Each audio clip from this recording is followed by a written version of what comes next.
tradition, we want to get to talk to someone who has been doing amazing works for the industry, and that's how we get started. And to be honest with you, I didn't see this conversation coming anytime soon. So in case you didn't know, that is one of the biggest podcasts in Zambia. It's been trending, getting amazing feedback, and today we want to have a conversation with the one and only K Plus. You know him as K Plus. Your government name. I'm still finding it hard to pronounce your last name. Kalenga. Your last name. Kalenga is easy.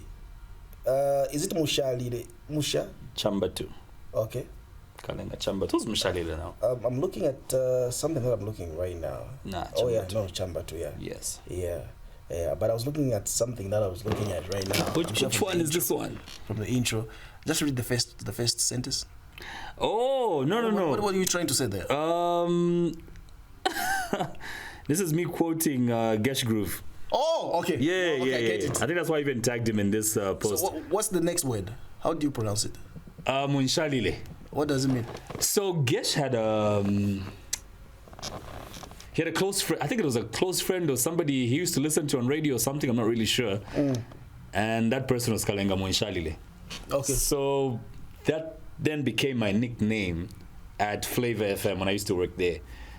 You know what I mean? So okay. I would get called Kalenga Munshalile all the time, and it just stuck. That was like my work name at Flavor FM. Oh, it's like an inside joke anyway. Yeah. Very few people know. Welcome on the show. I knew about that name. How does it feel being on the show and being interviewed, man? Being on your hot seat. This is... I'm sort of getting used to it because I'm getting more and more calls for interviews, and I'll show up, man. Like, I'll show up to support. I mean, when the industry needs to support each other, you never know when we need each other. So here I am to support your show. Yeah, to vibes. Thank you very much for coming through, man. It means a lot right here. Let's start from the intro, the podcast. Something that came from nowhere. Some of us were super surprised about it. Got a lot of different attention from the public. There are certain episodes that made you guys to even explain yourselves about it. But let's start it from scratch. How initially it started and how it all began. So that's a podcast started in. If I'm really honest with you, this actually started about 6 years ago. Okay. Yeah. So I had wanted to do something like that for a very long time. And if you look at episode 2 with the PR girls, I think it was episode 2 or 3. If you look at that, it actually looks totally different from all the other episodes we've done recently. Why? Because we did that episode 6 years ago when the idea first hit me. So I wanted to have a show like yours where we talk to people who have... excelled in one way or another. They're winning in one way or another. They're making it in one way or another. So I called that show, They've Made It in Life. Remember there's that phrase where we say, hey, that guy is, he's made it in life. Badi pita, you know what I mean? So I called it that. And the first episode, I invited the PR girls, the pilot episode. So I invited the PR girls over and they're like, you know what, you're our brother and we're going to support you. So they showed up and recorded it from Unza Radio. If you look at episode 2, it was actually recorded from Munza Radio because I like the colors in the studio and all. So we record there. I didn't like the way it came out. This is like in 2018, somewhere there. I didn't like the way it came out, so we shelved it. And I thought, you know what, maybe TV or cameras are not for me because I was totally nervous, like extremely nervous. And the guys from Zambian Magic are the ones who helped me record that. So we recorded, shelved it, and I said, I can't do this. And after that, I think I even... moved to Nakonde. No, I actually went back to Nakonde. I was living in Nakonde already. And 3 years later, I moved to Lusaka right after the 2021 elections. I moved to Lusaka with the family and I was still running the radio station in Nakonde. But I come to Lusaka and it didn't have much to do. Okay? Because the whole point of me moving to Lusaka was to be closer to where our clients are. You know the way radio operates. Most of the big clients are here in Lusaka. So I told my wife, let's move to Lusaka, be closer to our clients. And usually I'd find myself on a Monday, I've already seen the clients I need to see. So Tuesday, Wednesday, Thursday, Friday, not much is going on. So I decided to pick up the idea again. I was like, you know what, let me try a podcast again. This time I'm going to change the name. We're going to call it That's It Podcast this time around. and went to East Park Mall, bought some equipment, called a new crew to come and record episode 1 with Davis Tony, the photographer.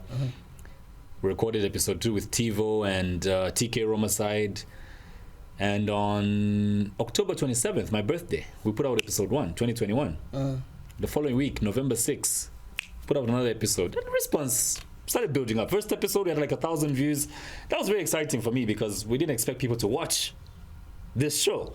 Because as far as I was concerned, this is just me goofing around and having fun with the microphone. Because I mean, I'm really passionate about microphones, you know what I mean? And it kicked off from there, man. And by episode 7 or 8, Elson joined in, and the rest, as they say, is history. How did Elson come in the picture? Because initially it was all your idea. Yeah, so one day, you know Komba, the CEO for Mobile Money? Yeah. Komba Malukutila. So we met. No, on a Saturday morning, he calls me and he says, "There's a guy I want you to meet." I said, "Okay, what does this guy do? Why do you want me to meet him?" He says, "No, just meet him. He's into fintech, mobile money and whatever." And I said, "Okay, cool, but how does that concern me?" Little did I know he had made the same call to Elson to say, "There's a guy I want you to meet. What does he do?"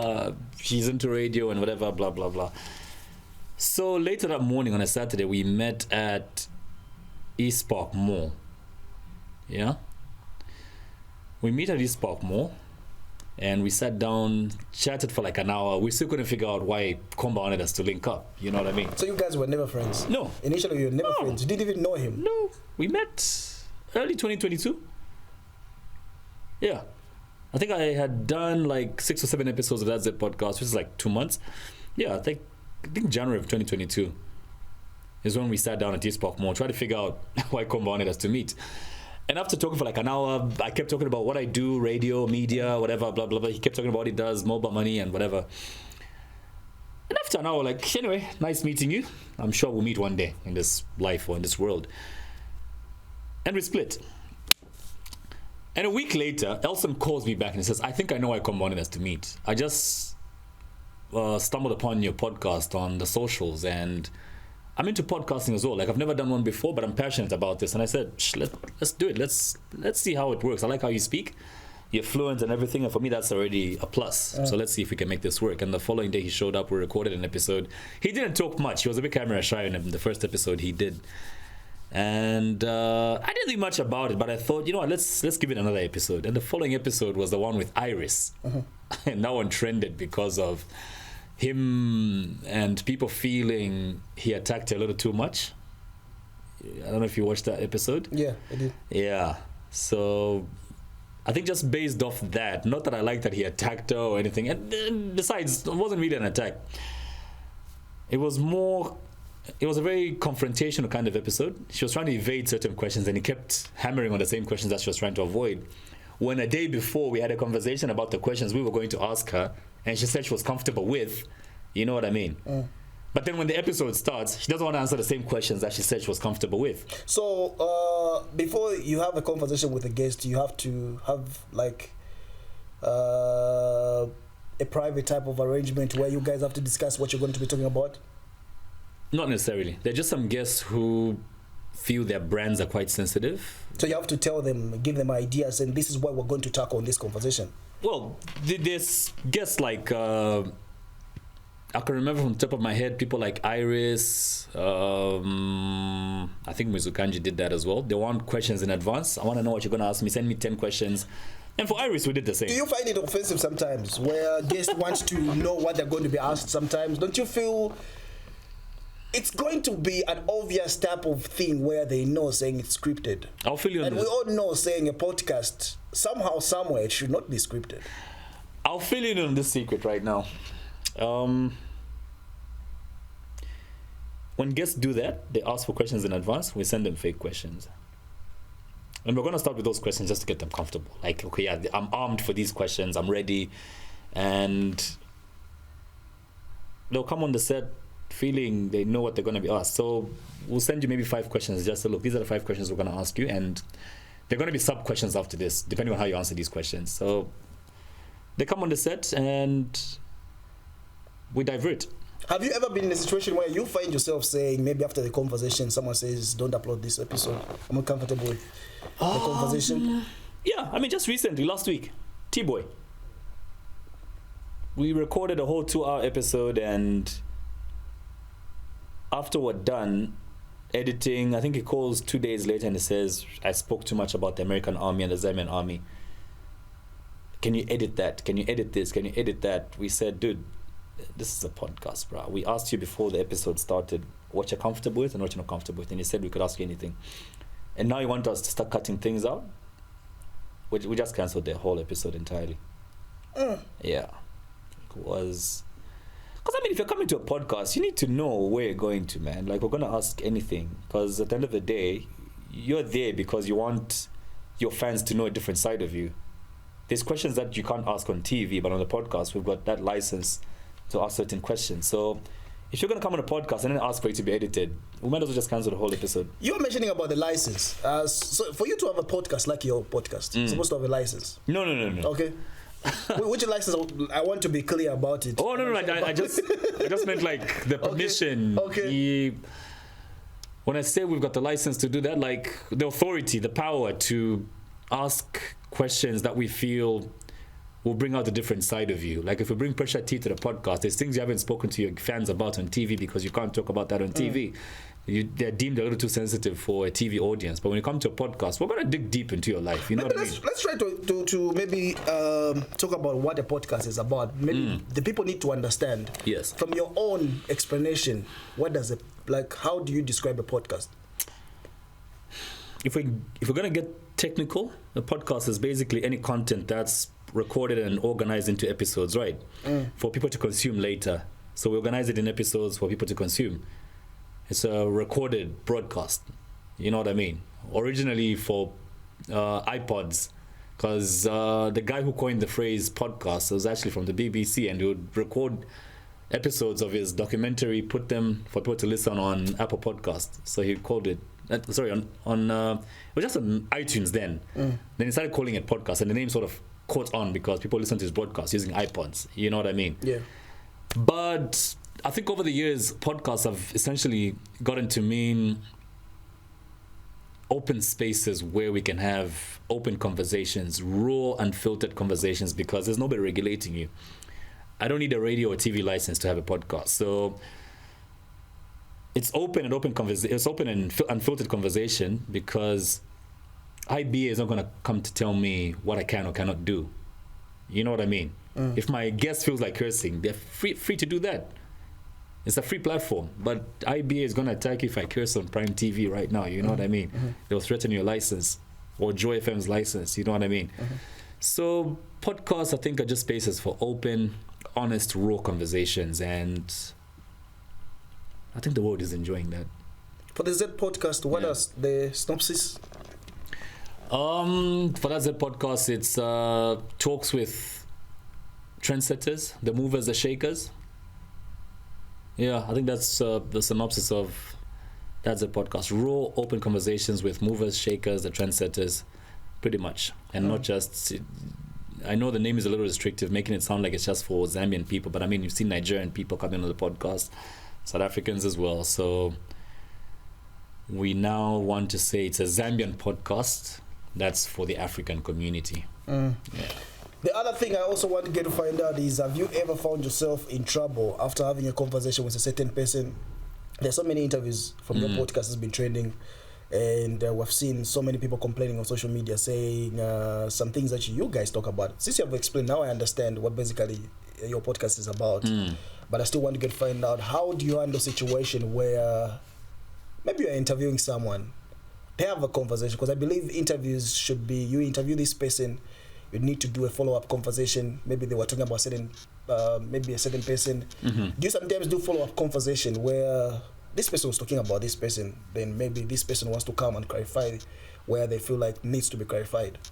You know, we've been careful with those conversations, because we don't want to be deemed a platform where people just want to come and settle beefs or just respond to other people. We want to, like I said, from the synopsis, conversations with movers and shakers, the trendsetters. we want it to be just that, where we just have conversations. We get to know Pressure T a bit more. You know what I mean? We get to know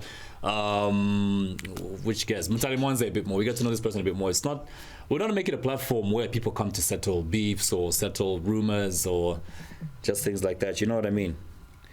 So if there's any conversation that we've had and it needed clarification, yeah, maybe once in a while we'll call a person that was mentioned in a previous episode to come and clarify a few things. But the whole basis of the interview is to get to know our guests a little bit more. Yeah. There was a story that was trending about Yomaps wanting some money to be on your podcast. And I saw you emphasizing about it, saying 30 pin. Yeah. You found yourself in his video, the hour video. Yeah. We were together at that video, the hour video. Yeah. So when that was going on right there. Now let's talk about him. Charging you to be on your podcast, and we haven't seen him appear on the podcast yet. Then did he invite you, or maybe you're invited by the manager to appear in his video? Tivo called. Tivo was the producer of that video. Yeah. So he called, and that was actually me and Yomaps meeting for the second time after the whole 30 pin issue. So we sat down. I'm sure you saw us by the window there, like Yomaps and I talking. Like, dude, listen, we've resolved this. I think it's now time you came on the podcast. We can talk about this openly now. It's been resolved. Can we move forward? And says, nah, call me. I'll come on the podcast, but you'll call them and they'll still not show up. I think it's still something that's I think it still bites him, or it still bothers him, that whole 30 pin issue. And I think he hasn't moved on, man. Like. And from that, I also saw people, some artists also having conversations saying, you guys are making a lot of money, your YouTube is monetized, so I feel like it's worth it paying your guest. Have you had such challenges? Which podcast on this planet has ever paid a guest to show up on the podcast? I mean, people like Dwayne Johnson walk up to Trevor Noah's podcast, What Now? I'm sure you've heard a few episodes, listened to a few episodes of that podcast. Nobody ever pays anyone to be on a podcast, bro. If anything, we are helping you with your brand. You know what I mean? Some artists want to be paid for a podcast. Yeah. You know the funny thing about artists? When they feel they are relevant, yes, they'll talk about things like that, want to be paid. And then when they feel things are shaken in their lives, then they want to come on a podcast quickly to, bring back their brand to relevance. You know what I mean? Like, or when they've got a new song, then they want to come on the podcast. And we've started saying no to those now. Like, dude, you only want to come when you need us. I mean, when we wanted you didn't want us. Then when you got a new song, now you want to come on the podcast. Let's just be fair, man. So there are some artists that you've said no to? Yes. Okay. Because we could see right through their agenda. They just want to promote a song or a new video. And that's basically why they want to come to the podcast. So we say no to some. We have said no to some. Let's talk about you. I was doing some research. I like to do a research. You're not the only person that does research. If you have those pictures, so I have some few pictures that I was going through your social media. Apart from you being on the podcast, I've been seeing someone be putting in a lot of work from somewhere. It's funny how people will just know you now without knowing, saying for you to be where you are right now. There are steps that you've taken in your life, your journey, you being on radio, having your own radio station, working for other media houses. Before we go to those things right there, let's talk about your media journey, how it has been, some of the challenges that you've been through, in case there's a young person who's watching this conversation. They need to be on the lookout when they are getting themselves in this business of media. My media journey, where does it start from? Anywhere where you feel like this is what I went through to be where I am. These are some of the challenges that I went through. My entry to media was in... Okay, so before you explain about that. So I went as far as 2016. Wow, like I was saying, man. I went as far as 2016. That was your wedding day. Yes, it was on a Friday, October 7th. Okay. Yeah. 2016. Yeah. Yeah. So just looking at some of the things right there, I'm like, this guy is a family man in case people didn't know about it. Can we go to another picture? I'm surprising K Plus right now with some of the few research that I was doing. Yeah. That was me? Yeah, that was you. I posted that. You posted that. That language. Social media. The internet never forgets. On your social media, the internet has all those information right there. Can we go to another one so that we can get to look at other things, maybe from the top? The internet never forgets. From the top, if we can, so that we see. So that's something that we already covered about. Is it the one that you were talking about? Can we go from the top? Okay, maybe we move to the next one. I'm trying to. If we can go to the next picture so that we can. Yeah. So you were talking about this. I'm sure you remember 2020. You made that post on 2020. Yeah. University of Life, School of Hustling. Yeah, I remember this post very well. Okay. I think this is me introducing the radio station to the world. Yeah. Yeah. I think I just... Yeah, because the radio station opened like in what, August of 2019? In 2019, but I had not spoken about it on social media because I didn't feel it was time yet. So I think in January of 2020 is when I made this post, just thanking all the people who were, instrumental in me putting up the radio station. And I got into a graduation gown just to get a feel of what it feels like, man. Because I've never graduated from uni before or college. So I think everybody now knows I'm a college dropout. I didn't like school very much. But would you go back?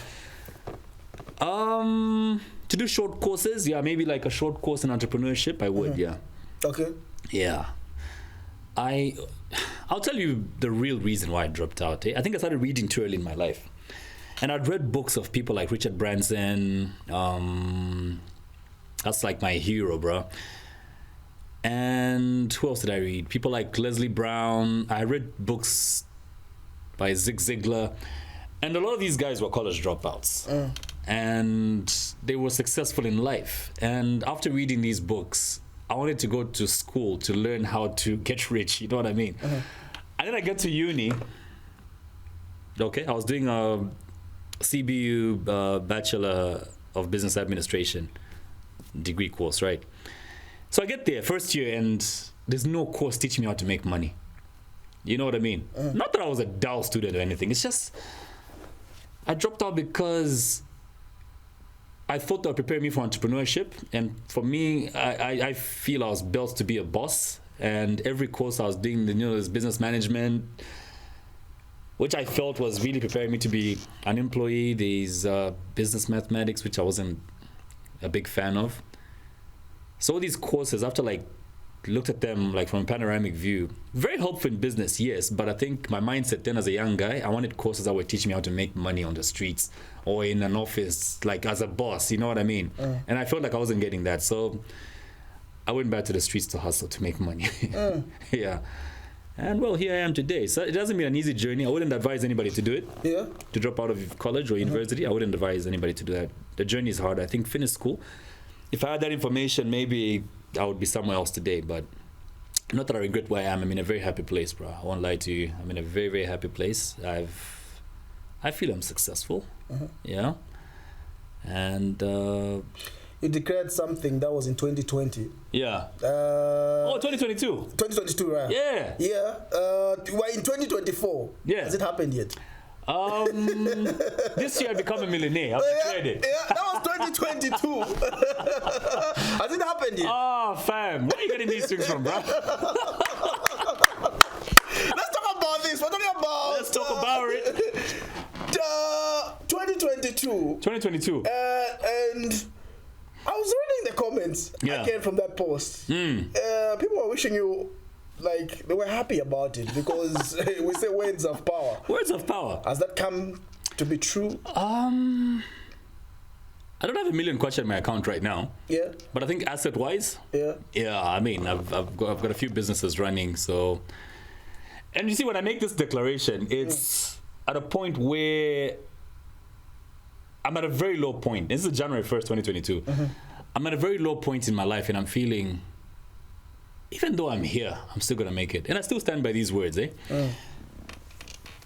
it's in that year, 2022. I remember that the podcast was just starting to kick off. It's making its own money now. We're in a happy place. We can't complain. I mean, my kids are in very, very good schools. I live exactly where I dreamed I was going to live at this age. You know what I mean? I'm driving a good car. I can't complain. Mm-hmm. So the mindset I was in then when saying this was me thinking of streams of income that are going to make me a millionaire. So when I was making that declaration, it's me going to Pakra, setting this up. You go to ZRA, you have everything registered. You start that business. So, and at the end of the day, being a millionaire is not the money in your account, right? Because if we say being a millionaire is having $1 million kwacha, if you don't have a millionaire mindset, that money is going to go quick. You know what I mean? But if you give a millionaire mind $1 million kwacha, he's going to multiply that money.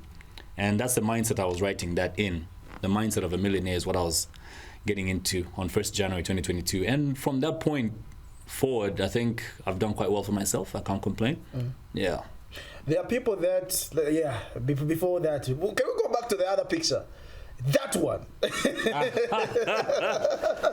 Wow. That one. It's the swag for me. Can we move to another one? I'm happy to see that somewhere in 2021. Wow. We're throwing it back. I'll tell you something about this day. Yeah. So that's my sound system playing the. Is it? No. We mixed. There was a bit of mine and Gesh Groove as well. So this day, the MMD of Rupiah Banda, 2011. I was talking about the 2011 election. Yeah, that was a throwback. The things I've been through in the 10 years, because you notice that's 2021 when I posted this. So in 2011, this was on a Saturday morning, I think like a week or two before the elections. So there's somebody from the MMD calls me and Gesh, we need you guys sound system, blah, blah, blah, Luansha. And they picked me up from home in an MMD van. We dashed to Luansha before the president arrives. They said we need to set up by 8. The president is landing at 9. So by 6, they picked me up. We hit to Luansha, we DJ'd, we gave out the lollipops. Remember those lollipops and T-shirts, the Rupiah Banda campaign? And I don't know why they gave me an oversized T-shirt. Yeah. It's sad that they lost the selection, man. Yeah. And these guys had money, bro. Yeah. You know what? They pick you up. You don't even negotiate. Like, how much are you guys going to pay me? Let's just go. Get into the van. Cruise, Luansha. You play. How much were you given? Approximately. This is before rebasing. I think they gave me about 7 million kwacha for this. Wow. Yeah. Which is how much now? About 7,000 kwacha. Yeah, that's a lot. Yeah, but it was a lot then, bro. I could buy a lot in 7 million kwacha. So they pick me up from home, take me to Luansha. Luansha, you're done. They tell you, dude, from here, the president is going to Kitwe. At this and this location, I think it was Chimoimo or something. You have to go set up. No negotiation. We get there, you do your thing, I DJ, play the music, the campaign music or whatever. And I think we're there for like 10 minutes. They just threw an envelope. No quotation, no invoices, nothing. They were just throwing envelopes at us. It was a good time, man. Yeah. Can't complain. Everyone we went, they just threw an envelope at you. Yeah. So can we move on to another one? Well, we still have a couple of pictures again. So that is your wife. Oh, the salt in my goat soup. It's how you used to write it. Yeah. Man, I can't remember this pose. That was a birthday. What's the date on this again? Can we go on top so that we can see the date? That was on a birthday. This should be, when was she went to see her sister. I remember this was in Joburg. Maboneng, I think? Yeah, 2021. 3rd August.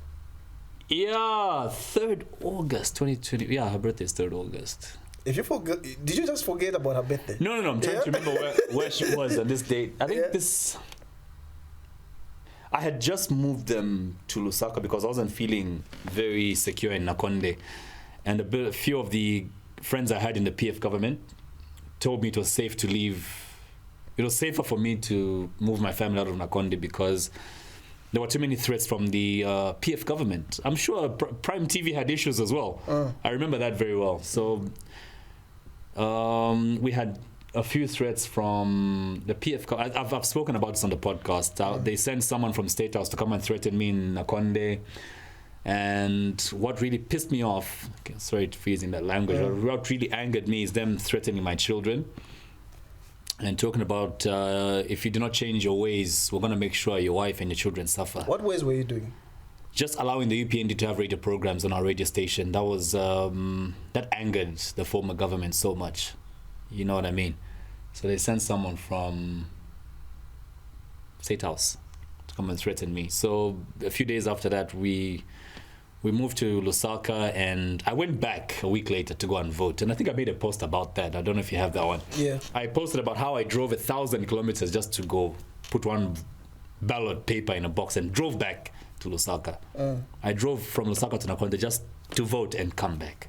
Imagine that. That's how upset I was with the PF government. I wanted to make sure my vote counted. And I was happy that million difference from the 2021 elections. I was so happy with that. Yeah. Let's move on to the current industry right now. I also want to find out your own personal analysis on how you're seeing the industry moving. Are we moving the right track? Are there things that you feel like we need to work on? Things that you feel like the artists, the other people in the industry need to know about?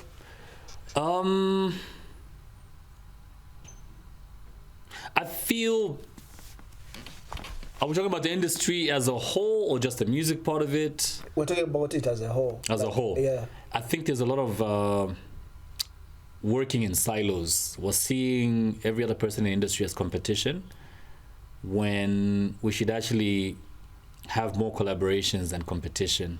You know what I mean? Like what we have right now, this is a collaboration.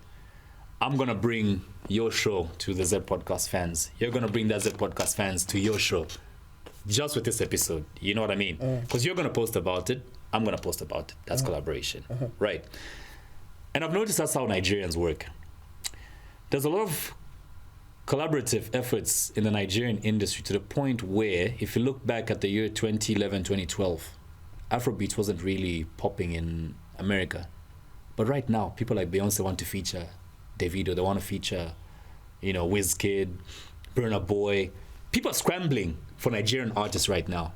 Nobody's scrambling for a Zambian artist to feature an American artist song. You know what I mean? What are we doing wrong? What did the Nigerians do right is the question. So Nigerians in 2011, 2012, they used sounds like a bad word in this case. They sent Wizkid as the Afrobeats ambassador to America. I don't know if you watched this documentary. I think it's a story of Afrobeats or the history of Afrobeats on Netflix. Have you watched it? Take time to watch that, bro. I was watching this with my mouth open like, wow. Where even people we deem as competition to Wizkid actually put up money. You know what I mean? Competing record labels to... Because Wizkid was with what, Maven then? Yeah. If I remember correctly.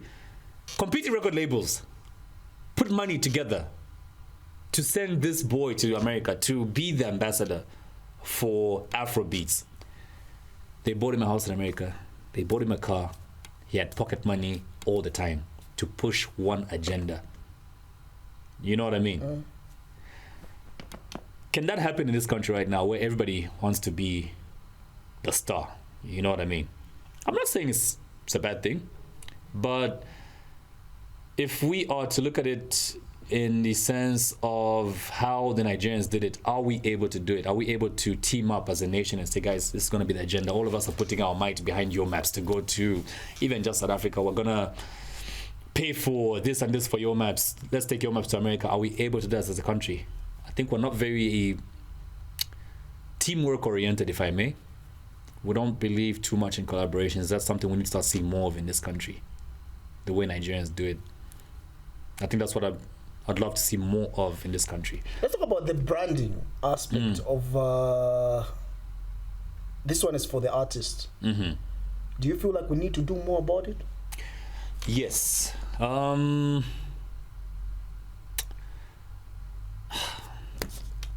Branding is more than just... Because branding nowadays is not what you tell the people your brand is about. It's what the people see. Right. When they look at Pressure T, what do they see? It's not what you're telling me. It's what I see. Right. You can be telling me you're the coolest TV presenter in the country. Okay?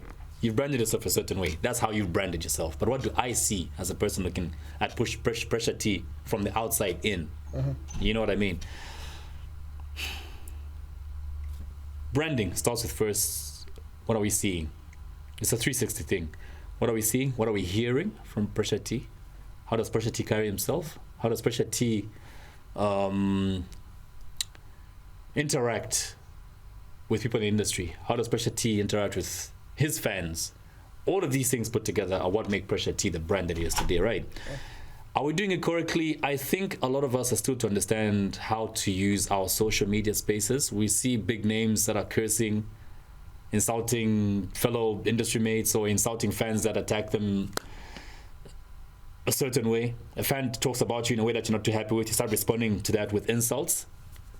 I think that really hurts your brand in one way or another.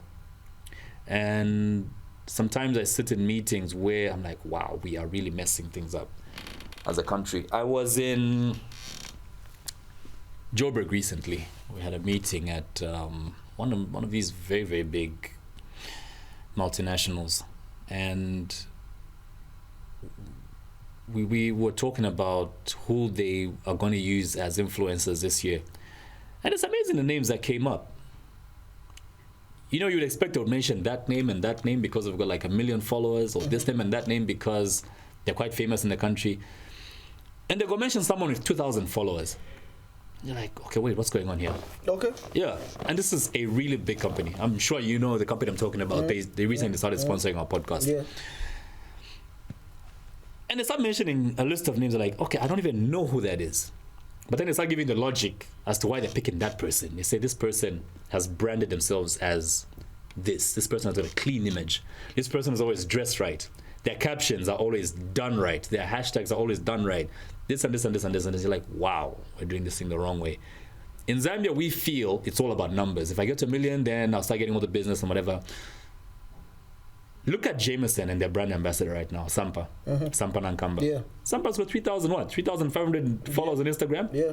But how is she a brand ambassador of one of the biggest companies in the world? You know what I mean? Yeah. It's when you go to her account, it's where you get to realize how, first of all, Sampa carries herself. What language is she using in her videos? How is she speaking? How is she communicating to people following? You know what I mean? What's the video quality when it comes to posting on Instagram? What's the picture quality?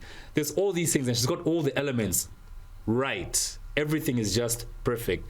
And I feel if more of us in Zambia could start branding ourselves that way, looking at our brand holistically, 360, it's not just about your music and what you tell us your brand is, but also how you've introduced us to who you are on the socials, especially because that's the point of introduction we have in today's world when it comes to brands. You know what I mean? So we need to be really careful.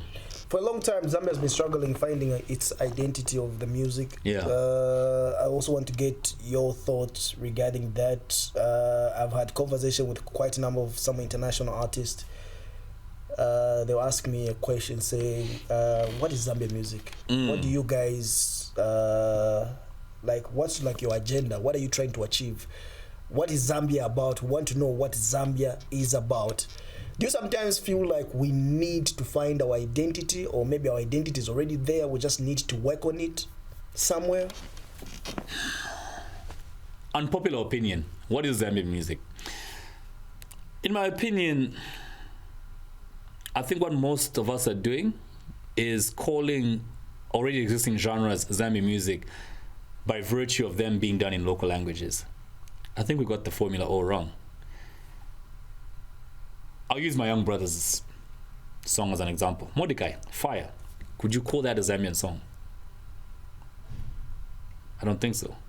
That's Afrobeats, right? But we're going to call it a Zambian song by virtue of the language it's using on the song, right? And it's mostly English song. So if somebody didn't know who did that song, where are they going to place that song on the African continent? Quite right, yes, it does sound African. But let's say you played it in a Niger mix. Don't you think that song would fit in? Yeah. So would we still call that a Zambian song? It's an Afrobeat song, the genre. But we're going to call it a Zambian song as Zambians because the song is done by a Zambian in a local language. But the genre of the song itself is Afrobeats, right? If we're going to say, what then is Zambian music? I would quickly run to Kalindula. And I would quickly highlight people like Crisis, who have done a hip-hop song. Crisis, Mr. Swagger, Senga, yes. Crisis has done a song featuring P.K. Tshala. Yeah. Oh, that's a beautiful song, bruh. The guitar strings, immediately you hear that, you know it's a Zambian song. Zimbabweans know what Kalindula is. Malawians know what Kalindula is. And everybody will quickly point out that that's Zambian music. And I think somebody who's really trying to push that agenda very well is Sampa the Great. You know what I mean? With The Witch and Zamrock. I think as a nation, we need to take that direction a whole lot, man. It'll really make us stand out. Zamrock is really unique. It's nowhere else on this planet to start with. I mean, the moment you hear Kalindula, you know it's from one place. The moment we have to stand out, right? If we have to stand out, yeah. That's just my opinion. And it's a very unpopular opinion because we want to call everything that's coming out from Zambia, Zambian music. I wouldn't want to call it that. I wouldn't accept that, personally. You are in the media. I was very disappointed only to know that you didn't know about this song. The Channel Superstar song. Yes. This song has over 1 million+ views on YouTube. I'm telling you now. Since you wanted me to say it. Preach. Since you wanted me to say it to your face, and you told me saying I should send you music. Please so do. that you should be listening to some music. Please do. Were you being serious about it, saying you didn't know about this song? I was very honest. Kalema. 100%. Or you were joking? No. I was very, very honest. And I don't know how I'm missing News was. And I was attacked a whole lot by you and others for not knowing that song. I don't know how I missed it, bruh. And then only to realize the song came out when? Last year, August? Yeah. Never heard it. It was one of the biggest songs in the country. Never heard it until two weeks ago. Never heard it before. And everybody was telling me it was on radio, it was in the It was on #1 on most of the countdowns in the country. I think I need to start listening to radio more. Okay, let's do this. This is the conversation that I had with someone before you came through, right? Right. We were talking about how certain artists are getting so comfortable because they're hitting million views on their YouTube channel. And you don't know about this song that has more than 1 million views. So do you feel like views somehow, somewhere, can we judge a song saying it's big based on the views? No. I think that's the wrong way of looking at it. First of all, why would we become so hungry for views? It's a little vain, if you ask me. Everybody wants to, I hit 1 million views in a week. I hit 1 million views in a week. We've become so desperate for views, now we're buying views. I mean, just a few weeks ago, we saw an artist who went to 700,000-800,000 and the views dropped. How do you think that happened? People are buying views.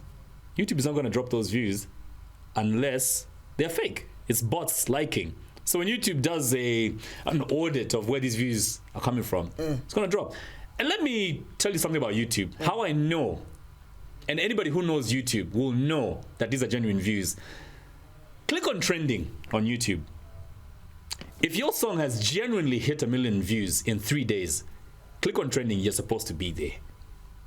You know what I mean? The day Cat Williams broke the internet with that interview, click on trending, it was Cat Williams there. Yeah. Twitter, Cat Williams. YouTube has got that button, click on it. And it's so narrowed down, you can actually click on it for your country to see what's trending. You mean to tell me somebody hits 1 million views and they're not trending? How? You've hit 1 million views, it means people are talking about you and you're not trending? There are people who hit 200,000 views and you click on that thing and it shows who's trending. They're trending at 200,000 views. It means the algorithm has picked up, people are talking about this and it's genuine. People are talking about this. You know what I mean? People are commenting on this video. What's special about it? The algorithm will pick that up and put you on that trending thing. So whenever anybody goes onto that thing, it's going to show them that they're trending. Then you hit 1 million views in 3 days and you're not trending. Bought views. I know artists in this country are going to attack me over that and argue with that, but let's speak facts, bro. Is it helping in any way? I think people want to be seen like they're in demand and I've got a big following. I think they're doing it maybe to chase endorsements or something, but I really feel it's a wrong way of looking at it. Like, why not just have it organic to get a clear picture of what's really going on the ground and you know where to touch if you're going wrong? Maybe they're doing the fake it until you make it.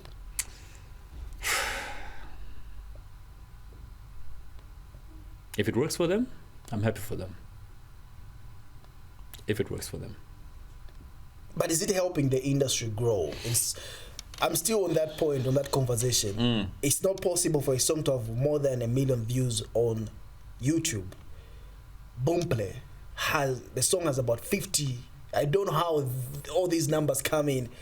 And you find you're on radio, someone is requesting for a certain song. You play this song, someone says, I don't know about this song. And it's trending on social media. Trending How? People talking about the song? People talking about it a whole lot on social media, TikTokers. I know it's all about promotion at the end of the day, but can we balance it where everything, groundwork, internet-wise, everything goes in between, like should go the same way? And I need to correct something. It's not. We're not saying Zambians can't hit 1 million views in 3 days. Others are genuinely doing it. I mean, we've seen Your Maps generally do it, and I've seen Your Maps trend, yes, once or twice. I went there and click. I always love to go and verify. I think it was on Awe. That song trended for real, for real. You know what I mean? Click on that trending thing, and Your Maps showed up on YouTube. You know what I mean? Then the following day, somebody comes and claims, I also hit 1 million views. Then you click on that trending thing, they're not there. Is it helping the industry? Well, like you said, fake it till you make it. So maybe when people are perceived to be selling, you sort of get more people to come and see why others are watching this. So I think in a way it helps. Yeah. In your remarks, my director's telling me time is on our side. Okay. 2024. What are we doing different from the podcast? We all know, or maybe other things that you feel like you need to talk about on this show that you feel like you haven't talked about. What are we doing, man? Like, I've been talking about collaborations for a while on this on your show, and we want to reach out to more podcasts. We've noticed a lot of podcasts are having either an issue with equipment, where to record from, so we are setting up a studio where we want to invite other podcasts to come and record their content from our studios, and we want to collaborate. We want to grow the industry. I mean, the radio industry has grown because there are players who, like Joy FM, Prime TV, and we're both audio and video. So we want to bring in more people into the industry to grow the industry. With one player or two players, we're seen as, we're just playing. We're amateurs. You know what I mean? If we can have more serious players in the industry, the way the Americans have, podcasting is now making millions for the podcasters. Advertisers are flocking to podcasts. So we want that to come to Zambia as well. So we're setting up a pod hub. I want to call it that for now, where other podcasters can come and record their content from us, and we create structure in the industry, create an industry, because it's not an industry if there's no structure, you know what I mean? So in my final remarks, I'd love to say that we're pushing for that right now. Nice. To create an industry, podcasting industry in Zambia. Yeah. Thank you very much for coming through. Thanks a lot, Chief. Appreciate it. And we'll look forward to that. I think it's going to help the industry grow somehow. Sure thing. And we'll have more competition with other. In as much as we're collaborating, competition will always be there. True. Somehow. Yeah. So we're having a conversation with K Plus right here on Yati Vibes on Prime TV. I hope you got one or two things. Like we always say, dialogues are very important. Let's disagree to agree. So it's important that we need to have such opinions. When you see someone giving an opinion, it doesn't mean that they don't like you. It's what they think. So it's very important that we need to have such conversations right here. We'll be back next week, same time, same place, right here on Yati Vibes Prime TV.